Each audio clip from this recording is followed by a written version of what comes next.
day. Temperatures continue to rise for your Friday with some afternoon showers and storms rolling on through that could be strong to severe. Those details are coming up next.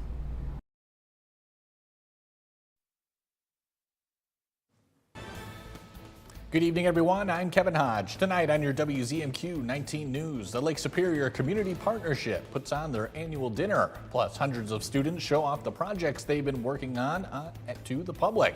And we have more details on what Michigan Republicans are looking to include in the next state budget. Your 19 News at 11 starts now. Live from the UP, this is WZMQ 19 News at 11.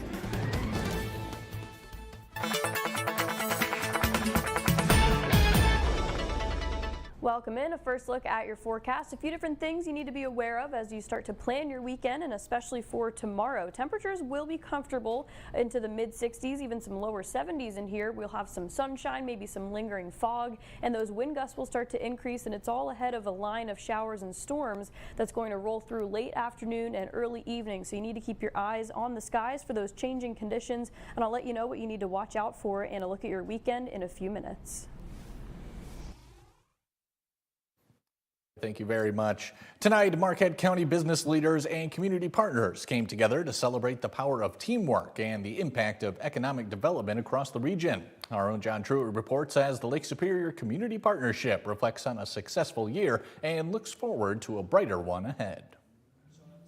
The Lake Superior Community Partnership's annual dinner is one of Marquette County's premier events, bringing together stakeholders from across the Upper Peninsula. Working on housing, working on childcare, working on air service, these bigger investments to economic development that are complex and nobody can solve alone.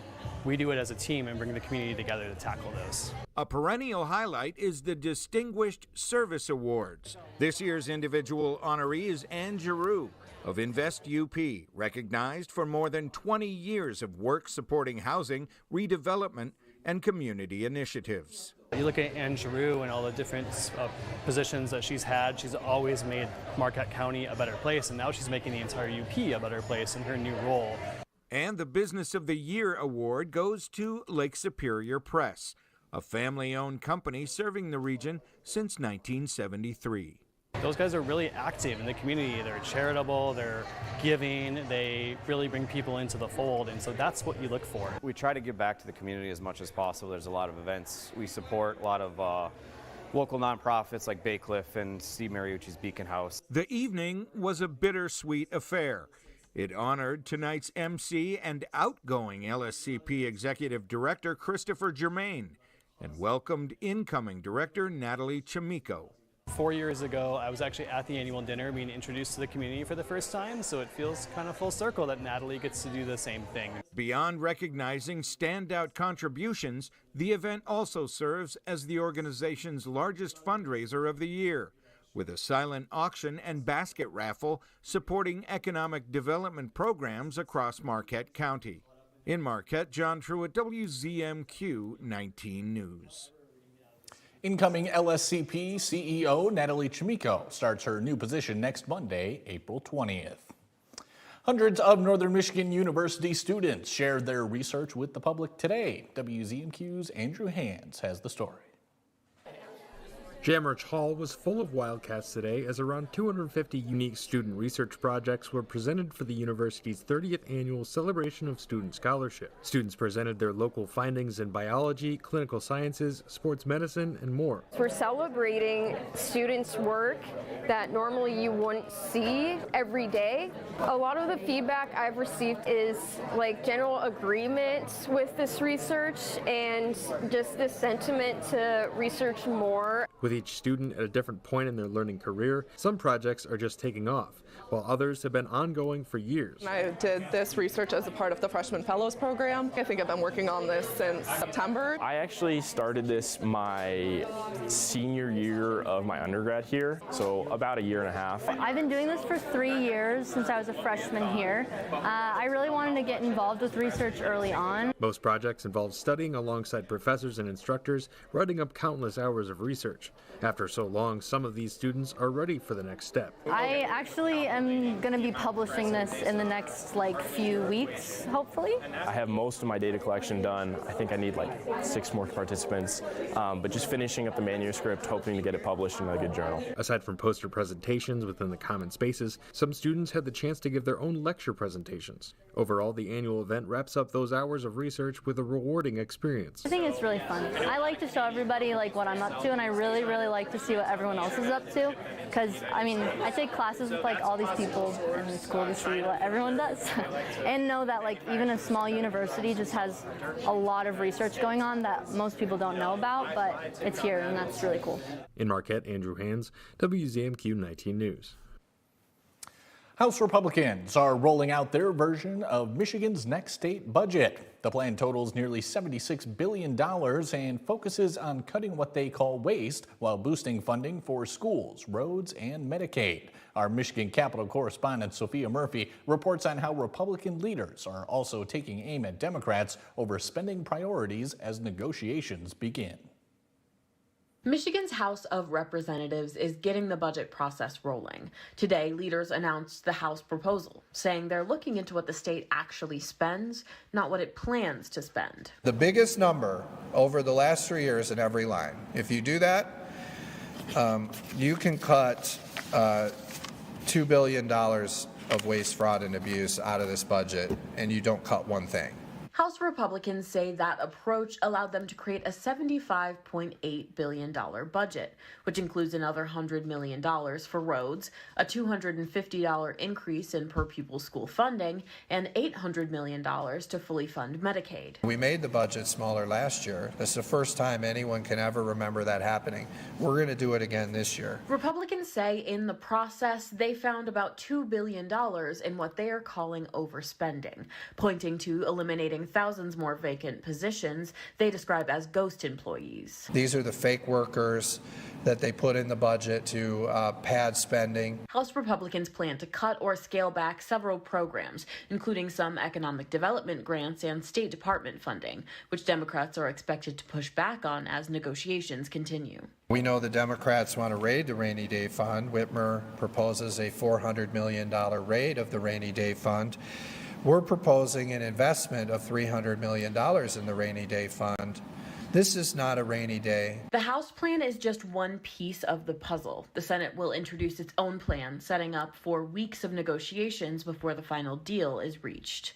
From Michigan's capital, Sophia Murphy, WZMQ 19 News.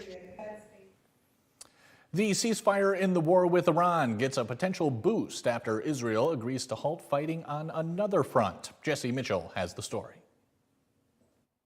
After direct negotiations in Washington earlier this week, Israel and Lebanon agreed to a 10-day ceasefire, a move that could pave the way for extending the ceasefire between the U.S. and Iran.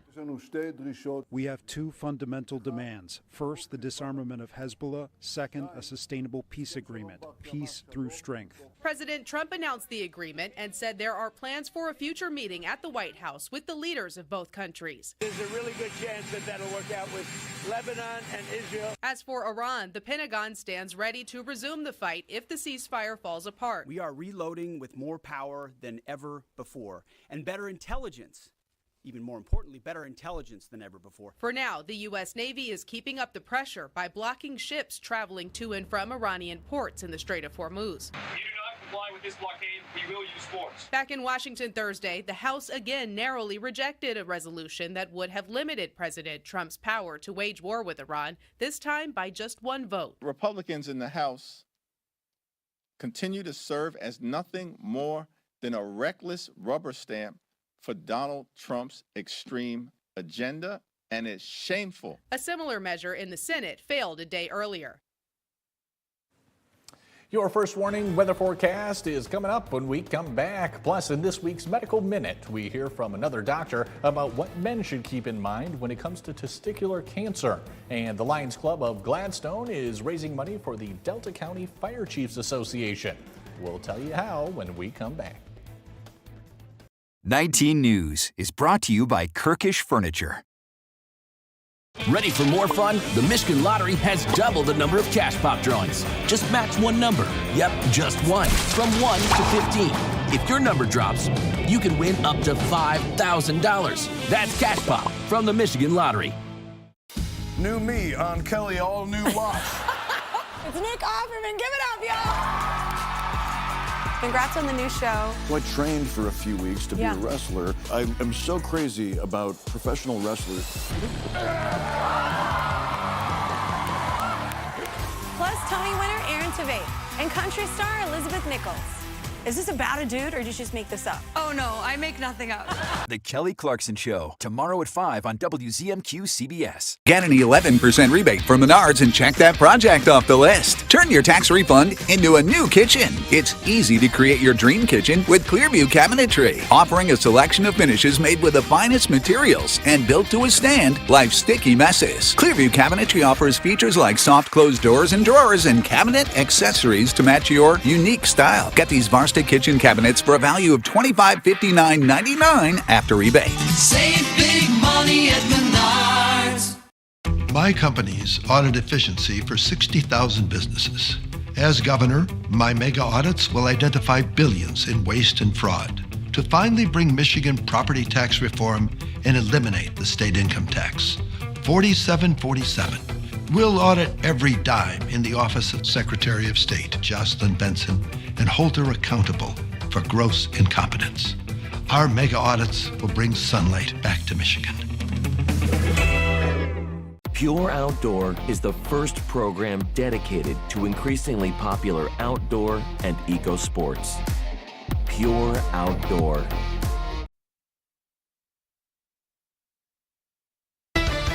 Now, from the 19 News Forecast Center, this is WZMQ 19 First Warning Weather with meteorologist Kelly Rowland. And welcome back. We're getting you prepared for your Friday. We still have that flood watch that is in effect for most of the Upper Peninsula that's set to cancel out on Saturday morning. And especially as we're going to see some rain roll through tomorrow evening, we still could see some of those concerns and start to gradually taper off into Saturday, but that flood watch will be until Saturday morning. Today, 66 degrees. The average high is 46, and we will continue to see that warmth for tomorrow. But when we are tracking potentially severe weather, it's sometimes is the sunshine and the warmer temperatures that could be the fuel that these storms need to maybe turn severe. So there's a few different things that we're watching here specifically for those storms for tomorrow. We will get sunshine ahead of it. We'll get lots of warmth, especially to the central portions and west of the Upper Peninsula. The western half probably going to be a little bit warmer, especially right before the line of showers and storms move through. This is when we'll probably see those temperatures into the lower 70s and even mid 70s. But then this line is set to move through at about 4 or 5 o'clock, especially out towards Ironwood and Iron River. Central portions like here in Marquette probably around 5, 6 o'clock and extending into 7, and even through 8 we'll see some showers and isolated rumbles of thunder extending into the overnight as we get into Newberry and Sault Ste. Marie. And I think the biggest impact at this moment with this storm system is going to be those winds, and as soon as you get those wind gusts at 58 miles per hour, that's what can trigger a severe thunderstorm warning. You just need 1 out of the 3 for the wind, the hail, and the tornado risk, and once you reach that certain criteria, that can trigger a severe thunderstorm warning. So if you do see it, I'll anticipate at this time that it's because of the winds. So if we have those straight line winds, we could see some damage, maybe to some trees, tree limbs flying around, maybe some spotty power outages with that. So that's the main risk as you head out for Friday evening. If you head out at about late afternoon, just want you to be aware that the skies might start to change as we get that line closer. And the Storm Prediction Center does have a few different areas of the UP especially to watch out for. And if you're traveling into Wisconsin at all, there is going to be a level 3 out of 5 down that way, which means that it's more likely to have severe storms. So that chance slightly decreases once you get into the Upper Peninsula, but we still have an opportunity for a few scattered severe storms. We know there's showers and storms that will move through. It's just a matter of if any of those storms will turn severe. Wind gusts, though, will be upwards of about 40 miles per hour, could see pushing 45 5 once that line moves through, and winds from the south will help to continue to bring that warmth and the moisture to the area. And then once that passes, we are looking at a dip in the temperatures. Into the weekend, Saturday still not going to be too bad, but then Sunday will be a cold one for us as we get those northern winds to come back and bring our temperatures down to the 30s. So we're going to have that warmth through the first half of the weekend. We dip down to the 30s, but then we start off this upcoming week in a more dry pattern. We'll have plenty of sunshine. Temperatures quickly rebound from the mid 40s up to the mid 50s.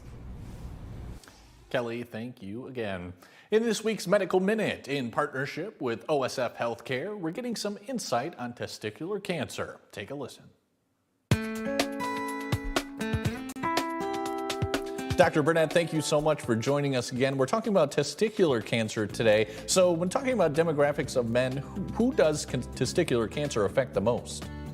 It's typically teenagers and young adults. It's rare to have a testicular cancer if somebody's over the age of 40 or 50. Got it. And how do regular physical exams play a role in prevention or detection? They can play a role. More oftentimes in the reality of the situation is most times a testicular cancer is detected by the patient or their spouse or partner rather than a doctor, even if somebody is seeing a doctor once a year. And teenagers and people in their 20s and 30s don't oftentimes see doctors very regular. But no matter how often you're seeing the doctor, well, it's part of your body. If you feel a lump or a bump or an ache there, it's something that deserves an evaluation. Any lump in the testicle should be considered cancer until proven otherwise. There's simple tests for it, some blood tests and ultrasound that are non-invasive, that are not uncomfortable, that can provide some reassurance if reassurance is needed, or lead to further evaluation if further evaluation is needed. Sure. Are there any other symptoms that men should look out for when doing self-exams? Any discomfort in that area, in the testicles, any swelling, tenderness, any lumps, those are all things to be concerned about. And also keep in mind that, if testicular cancer is one of the most highly curable cancers we have. This is a highly curable cancer. The less work we have to do to get there, the better. Early stage testicular cancer, if somebody does feel a small lump and it's taken care of, most times that's cured with surgery alone. More advanced cases, they're highly sensitive to chemotherapy, to radiation, even in the advanced sense. We can typically cure it, but don't want to go through that much work if we don't need to. Better to catch it early, highly curable with surgery alone. Got it. All right, doctor, that's all I have for you. Thank you so much for joining us again. Great. Thanks for having me again.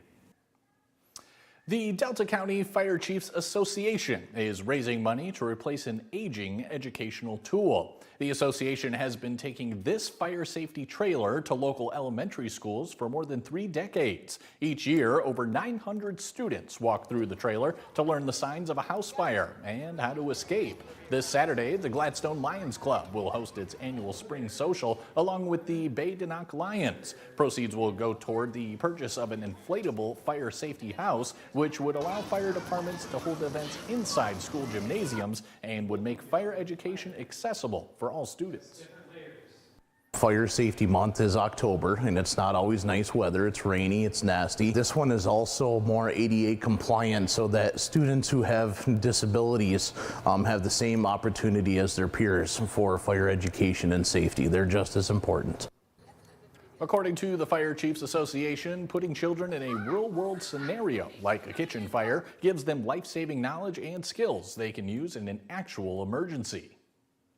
We have to be able to show them the problems and things to watch out for when we educate them. We have appliances, we have simulated things we can show our students and educate them on fire safety and make sure that they don't have issues as they grow into adults. The Lions Spring Social begins at 7 p.m. at the Terrace Bluff Country Club. Admission is $15 and the event will include live music, raffles, and a silent auction. Mike Lillum has your look at sports. When we come back, it's a thrilling finish as the Detroit Tigers take on the Royals. We'll have the highlights after this. It's Earth Month in the Upper Peninsula. Small actions make a big impact. Recycle 906 accepts cans, cardboard, plastics, and more, helping keep the UP clean and thriving. This Earth Month, recycle smarter. See what we accept at recycle906.com. At the MicroWorks Foundation, we help people get the training they need to land an AI-proof six-figure job. Here in Michigan, that means plumbers, electricians, welders, pipe fitters, mechanics, linemen, HVAC techs, and so many other high-paying opportunities that don't require a four-year degree. We've set aside millions of dollars to help train people who want to learn a skill that's in demand. If that sounds like you, apply today for a work ethics scholarship at microworks.org. Hey Mace, did you order your prom outfit yet? Yeah, Mom, I'll do it. Hey, have you gotten your prom tux yet? Yeah, Mom, I got it. Mason, did you order your prom tux yet? Yeah, it's coming. Mom? Skip the guesswork this prom season. Come down to Young's Menswear. We get it right the first time. With tons of in-stock options to rent or buy, we'll help you look your best. Don't wait. Trust the experts at Young's Menswear, now in Escanaba and Marquette. At LJ Aesthetic Studio in Manistee, we believe that beauty is more than just skin deep. Improve your physical appearance, but also boost your confidence and well-being. We use high-quality products and the latest techniques to provide outstanding results. Our goal is to create a welcoming and inclusive space where you can relax, unwind, and feel your best self. Are you ready? LJ Aesthetic Studio in Manistee. Be your best you.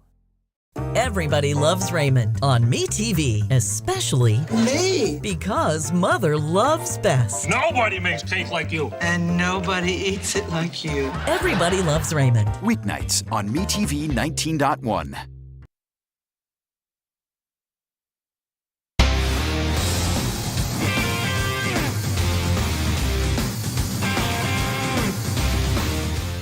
Good evening, everyone. An Upper Peninsula native is one of 64 players competing in the 50th anniversary of the Women's Professional Billiards Association International Open at the Island Resort and Casino in Harris.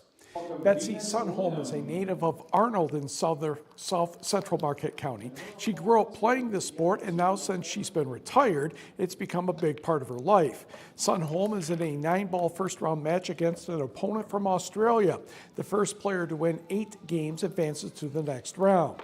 There are 40 Americans and 24 foreign players in this double elimination tournament. This is the first time the tournament has been held in the United States in about a decade. I would get invited. So WPBA events are invitation only, and I'm in the top 64 rankings wise, but something like this attracts an international field. So I was not guaranteed an invitation. So when I found out that I got invited about a month ago, I was over the moon. I worked at the University of Michigan for about 35 years. I retired almost 3 years ago, and I've always played pool, but playing on the WPBA was something I always really wanted to do, but the career just never allowed time for it. And I got an invitation later that year after I retired, surprisingly, and I've been playing on most events ever since then. I've been here 27 years doing tournaments, and when they built the extra event center last June and got it open, I immediately thought of the WPBA to come here because I thought it would make a good tour stop. A lot of people are familiar with the double elimination chart. It's a 1 race to 10, so Sunday's final, approximately 4 o'clock, whatever it turns out to be, is a race to 10. And that crowns the champion and a $17,000 check. Sunholm won the first game of the match, but she ended up losing 8-2. In another first-round match, Joanna Mason of New York won 7-2. Mason won this tournament back in 1990. General admission tickets are $15, VIP tickets are $30, and again, this event runs through Sunday. Congratulations to more people getting all-state recognition in girls basketball. In Division 4, state champion coach Ryan Rico was named Coach of the Year. And in Division 2, Lily Johnson, Miss UP basketball, was honored with a berth on the first team. Negaunte's Gretel Johnson is on the second team, and Kingsford's Aubrey Moore is an honorable mention. Gogebic Community College has a new men's basketball head coach. Denver Sherrill was hired to replace the retiring Dennis Mackey. Mackey served 38 seasons, 19 with the women and 19 with the men. Sherrill played for Mackey from 2016 through 18. Sherrill earned the Long Shot Award in 2017-18 after shooting 40% 7% from three-point range. He joined the program as an assistant men's coach in 2021. He became the women's head coach in 2024. GCC will soon post openings for the head women's basketball coach and assistant men's basketball coaching positions. Cheryl holds an Associate of Arts in Business Administration and a Bachelor of Business Administration and Finance from Wisconsin Green Bay. The Michigan State women's basketball team will have several new faces next year, including a few State of Michigan high school graduates. Anna Whitepitch is a Rockford graduate and Michigan's 2025 Miss Basketball winner. She made the announcement today that she is transferring from Butler to MSU. She averaged 6.5 points per game as a freshman with the Bulldogs and scored in double digits in 4 of the last 5 games of the season, a career 21 at DePaul on February 25th. Anna Whitepitch is the younger sister of Michigan Tech basketball player Alyssa Whitepitch. MSU now has the last 2 Miss Basketball winners. Howell's Lily Williams, the 2026 winner, signed with the Spartans back in November. Busy day, finally, for high school track. Invitational in Gladstone on the boys' side. Escanaba was your winner with 137. Andrew Hamlin won the 400 high jump and a relay. Rapid River was a close second with Gladstone third, then Manistee and Ishpeming. Andrew Carl won the 100 and pole vault for Gladstone. On the girls' side, Gladstone with 172. Manistee was next, followed by Escanaba, Rapid River, and Gwinn. For the Braves, Maggie Carl won the 100 hurdles, pole vault, and high jump. Ella Brackett, the 200, 400, and she was second in the long jump. Manistee won 3 of the relays. Over in Florence, the Norway boys were a few points better than Forest Park, followed by Northwood Storm, that would be Florence and Niagara. West Iron County 4th and North Dickinson 5th. On the girls' side, really tight. Forest Park 3 better than Northwood Storm, North Dickinson 3rd, West Iron County 4th, and Carnegie in 5th. High school softball today, Marquette swept Gwinn 15-0, and the second one should read 15-0 as well. Hancock 7-6 over Jeffers. The Jets come back to take the second game 7-5.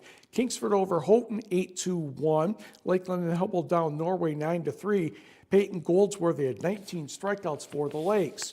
On the baseball side, Gogebic took 2 from North Central, 20-0 and 18-1.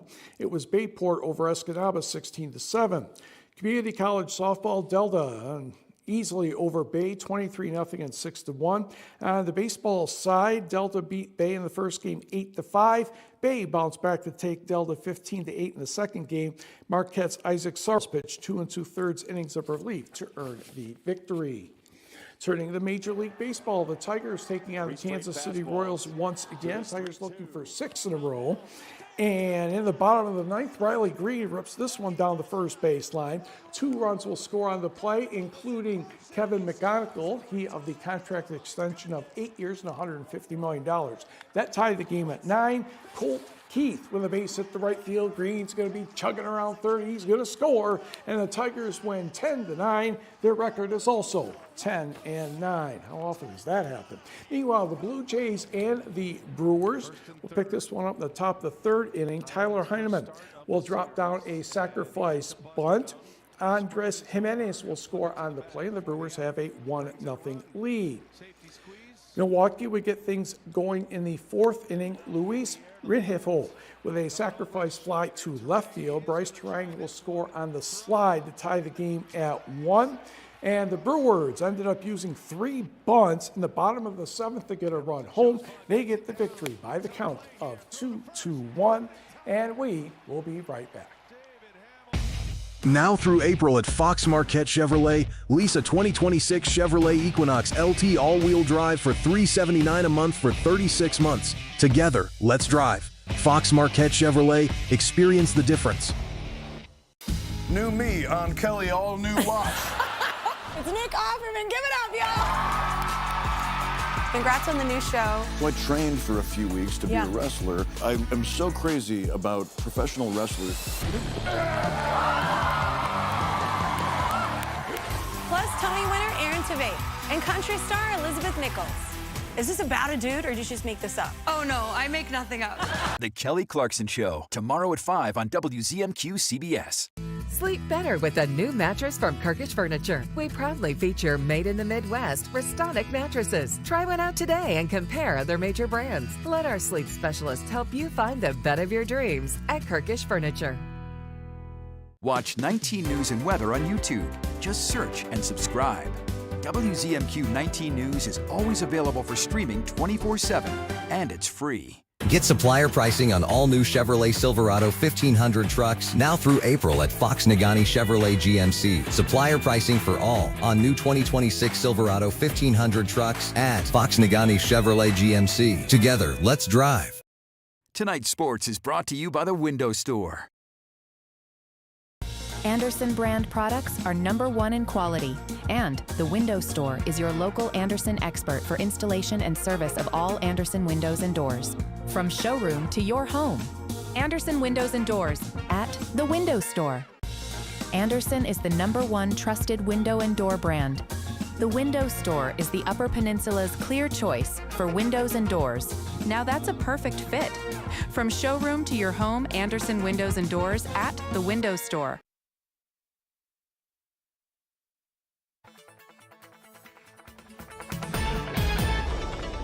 And a final check of your forecast. If you're planning anything for Friday evening, you just need to be prepared for maybe some things to change pretty quickly, especially if you're out and about. You may not be aware of what's going on if you're headed out to dinner or anything of those sorts. But high temperatures will have a bit of a range tomorrow. We could see anywhere from upper 40s to maybe even mid 70s. And it's all because this system is going to be with a cold front. So things will warm up, and we'll probably see some mid 70s with lots of sunshine ahead of some showers and storms that I'll be tracking for you. And we do have a level 2 out of risk. It's just clipping the area at this point. It could change, but just be aware that some of these storms that roll through, they could reach that severe thunderstorm criteria, and it could pack a bit of a punch, could have some wind gusts upwards of 60 miles per hour that we'll need to watch out for. But the rain will stay with us as that system moves through, and it'll linger into your Saturday, where Saturday temperatures will still be comfortable, I think into the lower 60s. That's when we shift gears though, go back down to a bit of a chill, and we start off this upcoming week in a dry pattern.